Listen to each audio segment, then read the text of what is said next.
नमस्कार। मैं हूं संजीव श्रीवास्तव। आप देख रहे हैं 4 PM मध्य प्रदेश।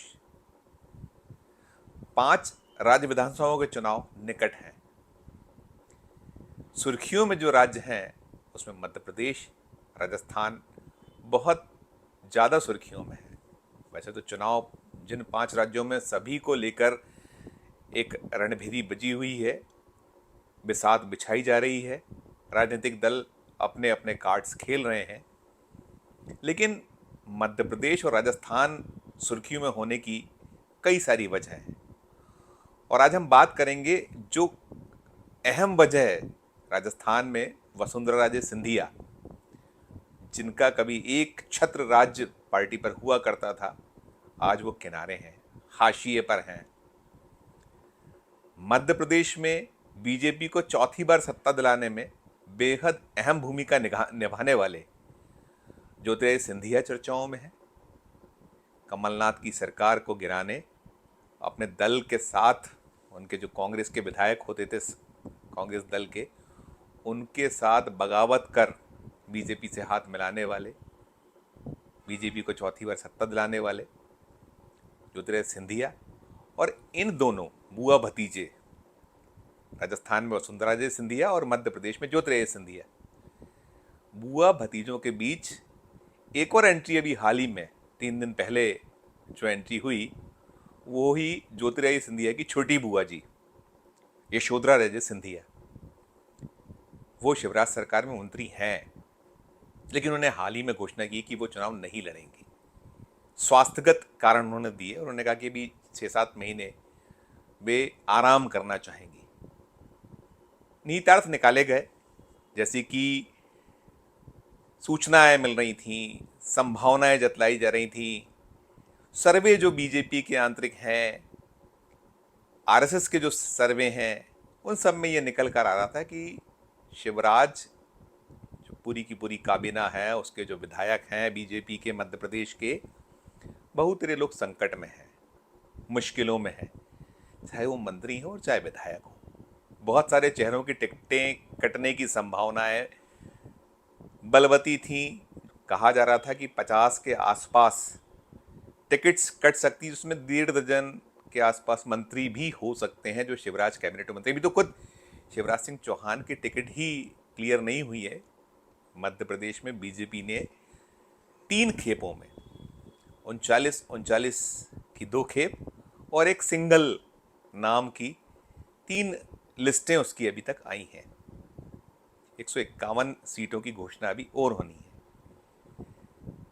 मध्य प्रदेश की जो पूरी की पूरी चुनावी कमान है वो प्रधानमंत्री नरेंद्र मोदी, गृह मंत्री अमित शाह के हाथों में है।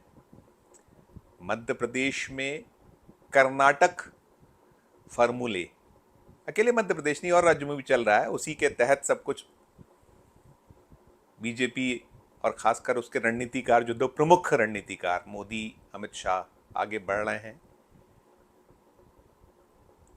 बिसात बिछा रहे हैं।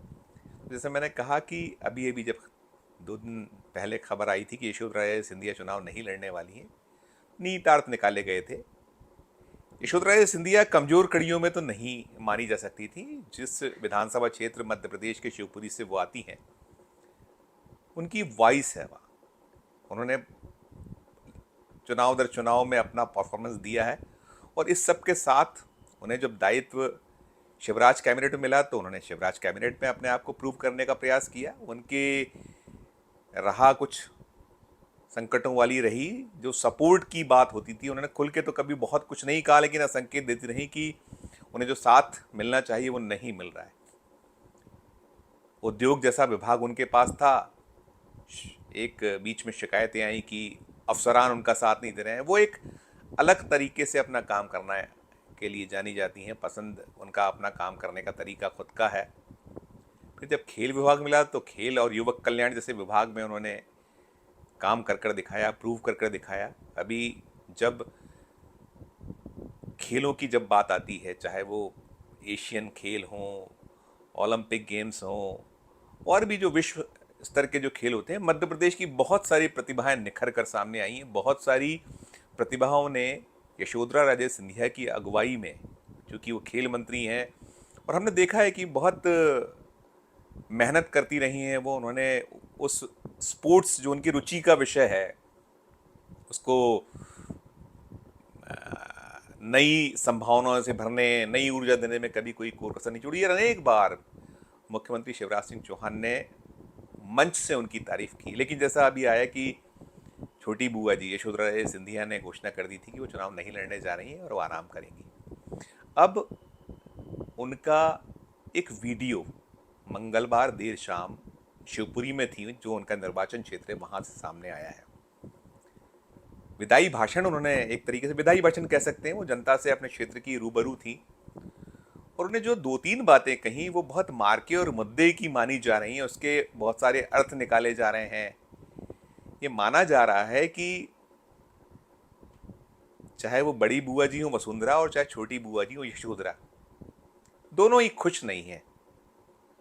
उन्हें जो सपोर्ट चाहिए होता है वो सपोर्ट नहीं मिल पा रहा था। वसुंधरा राजे सिंधिया का तो साफ है, वहाँ राजस्थान में उनकी अपनी, जैसे मैंने कहा कि तूती बोला करती थी, तूती आज भी उनका बहुत बड़ा समर्थक वर्ग है। मान के चला जा रहा है कि अभी भी यदि मोदी शाह की जोड़ी यशोधरा, माफ़ कीजिएगा, वसुंधरा राजे सिंधिया पर दांव खेल जाए तो बाजी शायद पलट सकती है, कुछ नया हो सकता है। जैसी कि तासीर है राजस्थान की, एक बार कांग्रेस एक बार बीजेपी आया करती है। इस बार ऐसा निकल कर आ रहा है कि गहलोत जो सरकार राजस्थान में है वो कुछ नया गुल खिलाएगी। शायद इस बार रोटी पलटेगी नहीं, जो उलट पलट की बात होती है पलट नहीं पाएगी।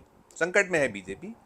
अब इधर जब मैं मध्य प्रदेश की बात करता हूँ, यशोधरा की बात करता हूँ, तो यशोधरा सिंधिया ने जो दो तीन बड़े मार्के की बातें आज अपने निर्वाचन क्षेत्र में जनता से मुखातिब होते हुए कहीं, वो गौर फरमाने लायक हैं। उन्होंने कहा कि वो राजमाता की बेटी हैं। इसके उन्हें पार्टी में जो संकेत या जो उसकी ध्वनि थी जो उनके भाषण की, उसमें निकल कर आया कि लोग मानते थे कि शायद राजमाता की बेटी है तो उनकी राह बड़ी आसान होगी, बहुत उन्हें तवज्जो मिलेगी। लेकिन उन्होंने साफ किया कि नहीं, ऐसा नहीं हुआ। जगह जगह उनको बहुत सारी चुनौतियों का सामना करना पड़ा। संकेतों में तो वो ये भी कहेंगे कि निरंतर उनकी राह में कांटे बोए गए। अब ये कांटे किसने बोए?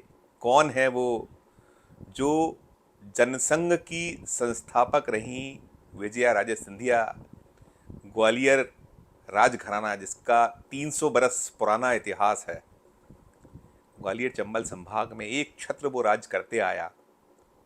1726 में उस राज का उदय हुआ था।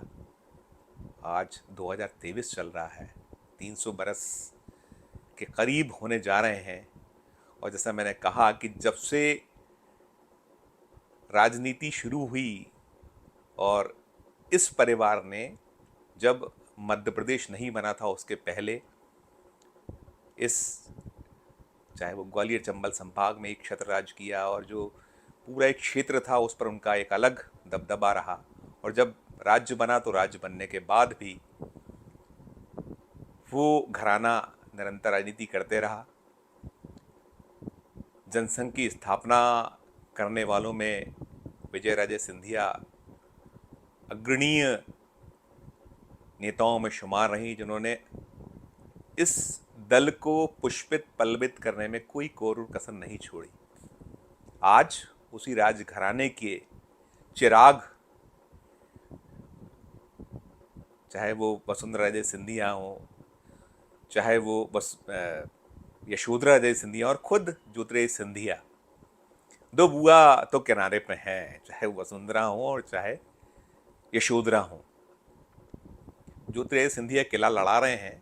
उन्होंने कांग्रेस से बगावत कर कर जो बीजेपी का दामन थाम लिया था, कमलनाथ की सरकार जो 2018 में मध्य प्रदेश में आई थी, उसके 15 महीनों के राज के बाद तो माधवराव सिंधिया जी के पुत्र ज्योतिरादित्य सिंधिया भी बहुत खुश नहीं है। बहुत उम्मीदों से वो बीजेपी में आए थे। जब वो कांग्रेस में होते थे तो पूरे देश ने देखा है कि उनका क्या रुतबा था, क्या उनका जलजला था। मध्य प्रदेश में तो ज्योतिरादित्य सिंधिया एक ध्रुव की तरह थे, सबके बीच में अलग चमका करते थे। बहुत कद्दावर नेता यहाँ रहे। जब माधवराव सिंधिया जी की मृत्यु हुई, उनकी असामयिक मृत्यु के बाद उनकी राजनीति आरंभ हुई। उन्हें बहुत ही कम उम्र में बेहतर राजनीति करने का, जो उनके पिता, उनकी दादी, उस परिवार द्वारा जो एक रास्ता बना रखा गया था, उस रास्ते पर चलकर वो चमकते रहे। अब इस वक्त दोनों बुआ और वो भतीजा, ठीक है, उस भतीजे ने जो डील की थी, उस डील को शायद बीजेपी पूरा कर चुकी है। वो बदला चुकी कि हमने जो डील की थी, आप हमारे साथ आए, हमने सरकार बनाई, और हमने सरकार बनाने के बाद आपको केंद्रीय मंत्री का पद दिया, आपके लोगों को मंत्री पद दिए। अब बहुत उम्मीद ना कीजिए, जैसा बीजेपी की आदत है यूज एंड थ्रो की राजनीति करने की, कुछ वैसा ही हश जो त्रेय सिंधिया के हाथों होता दिख रहा है। वो एक खास बात ये भी है, बार बार जब बात चलती है, निकलती है, तो यही निकल कर आता है कि सिंधिया अब बीजेपी के लिए लायबिलिटी बन गए हैं। जिस उम्मीद से शायद बीजेपी ने उन्हें लिया था, कम से कम मध्य प्रदेश के विधानसभा चुनावों में तो वैसा कुछ दिखता नहीं है। लेकिन ये राजनीति है, राजनीति में ऐसे फेजेस आते हैं, उतार भी होते हैं, चढ़ाव भी आते हैं, जमीन भी होती है, आसमान भी मिलता है। तो अब चूंकि कदम तो उन्हीं ने उठाया था, तो अब जो भी कुछ है अभी तो वेट एंड वॉच की स्थिति है। लेकिन हाँ, सिंधिया राजघराने के चिराग संकट में है, मुश्किल में है, ये दिखता है। मैंने जो कहा कि यशोधरा का दर्द, यशोधरा का मर्म, अभी बड़ी बुआ तो बहुत खुलकर बोली नहीं है, बोलती हैं, मुखर है वो। अभी ज्योतिरादित्य सिंधिया इस हैसियत में नहीं है। लेकिन पहले सुनिए, वसुंधरा राजे सिंधिया ने तो जो कुछ है अपना चल रहा है राजस्थान में, नहीं कहा जैसे मैंने कहा। लेकिन यशोधरा राजे सिंधिया ने शिवपुरी में जो उन्होंने मंगलवार को अपने वोटरों से मुखातिब हुई, तो आखिर उन्होंने कहा क्या, एक बार सुनिए। लोग समझते हैं कि मैं राजमाता की बेटी हूँ और थी, और इसीलिए मेरा रास्ता बहुत आसान था, सबसे कठिन रास्ता। क्योंकि अरे राजमाता की बेटी कौन सोचती, अपने आप को क्यों क्या सोचती? राजमाता की बेटी महल से आई, क्या सोचती है अपने आप को? और चुनौती डालो, और बाधाएं करो मेरे सामने, और मैं उस राजमाता की बेटी हूँ जिस राजमाता ने हर चुनौती का सामना किया। तो उनको पता नहीं है। तो आज हमारा समय बहुत चुनौतीपूर्ण रहा, और उन चुनौतियों का सामना करते करते मैं यहाँ आज आ गई हूँ जहाँ मेरा कार्यकाल खत्म हो रहा है। और कितनी अच्छी बात, कितनी खुशी की बात कि नए बैच में मैं सब मेरी बेटियाँ, मेरी महिलाओं को मैं थोड़ा सा इनकरेज कर सकती हूँ कि मुझ जैसे व्यक्ति अगर अंतर ला सकती है लोगों के जीवन में, तो आप जैसे व्यक्ति जिसके लिए सब चीज़ अब पलक पावड़े बिछा दिया है सरकार ने, आप भी अंतर ला सकते हैं। सुना आपने, उन्होंने बहुत साफ साफ कहा, साफ दिखता है, ध्वनित होता है कि उन्होंने ये कदम कोई यूं ही नहीं उठा लिया कि मैं चुनाव नहीं लड़ूंगी। क्या आपको देखकर लगा कि यशोधरा सिंधिया बीमार हैं? वो अब इस हालात में नहीं है कि आने वाला चुनाव भी ना लड़ पाए। साफ दिखता है कि वो फिट हैं, और वैसे भी वो प्लेयर हैं, बहुत अच्छी घुड़सवार हैं, उनके पास बहुत सारे मेडल हैं राष्ट्रीय स्तर के, अंतर्राष्ट्रीय स्तर के। तो मैंने जैसे कहा कि दिखता नहीं है, लेकिन राजनीति में वक्त एक ऐसा सिलसिला होता है जब आप कई बार चाहकर भी अपनी राह को नहीं ढूंढ पाते हैं। कुछ वैसा ही यहाँ नज़र आता है। जैसा मैंने कहा कि पूरा का पूरा सिंधिया जो राजघराना है, अब तो खैर राजघराने खत्म हो गए, अब तो ये लोकतंत्र है। लोकतंत्र में आम आदमी ही मानिए, वो खुद को अब कहते भी हैं कि मुझे या चाहकर या ना चाहकर कहना पड़ता है कि हम बहुत सामान्य लोग हैं। लेकिन सामान्य लोगों के साथ में वो ख़ास तो कभी रही हैं। आम अपने आप को आज बताते हैं ख़ास रहे हैं। ये कैसे इनकार किया जा सकता है कि वो सिंधिया राजवंश के चश्मो चिराग हैं, उस राजवंश या उस परिवार जो जिसका 300 साल का मध्य प्रदेश में इतिहास है, उसके अलग अलग पन्ने हैं इतिहास के, जिसके अलग अलग उदाहरण दिए जाते हैं, तो वो परेशान तो है, मुश्किलों में तो है। मुश्किलों में उनको किसने डाला है ये तो खुद वही साफ कर सकते हैं। लेकिन हाँ, ये राजनीति कुछ अलग तरह की विधा है। जब ये कई बार हम कहते हैं कि 2 और 2 4 नहीं होते, 1 और 1 2 नहीं होते, 1 और 1 11 भी हो जाते हैं और 2 और 2 5 भी हो जाते हैं। कुछ वैसा ही इस समय खासकर बीजेपी की पॉलिटिक्स में चल रहा है। आगे और क्या क्या बीजेपी की जो पार्टी विद द डिफरेंस की पॉलिटिक्स की हम बात करते हैं, क्या देखने को मिलेगा, क्या सुनने को मिलेगा, ये तो आने वाला वक्त बताएगा। जैसे जैसे चुनाव नज़दीक आएंगे, अभी 5 राज्य हैं, फिर लोकसभा का चुनाव है, तो अब आने वाले जो 6-8 महीने हैं वो न केवल मध्य प्रदेश बल्कि देश की राजनीति के लिए एक अलग रंग, एक अलग ढंग दिखलाने वाले होंगे। लेकिन हाँ, ये परिवार आज तो बेहद बेहद बेहद संकट, मुश्किलों में नज़र आता है। आज के लिए बस इतना ही। ये कार्यक्रम आपको कैसा लगा ये हमें ज़रूर बतलाइएगा और हमारे चैनल को सब्सक्राइब कीजिए, लाइक कीजिए और देखते रहिए 4 PM Madhya Pradesh, 4 PM national. नमस्कार, जय हिंद।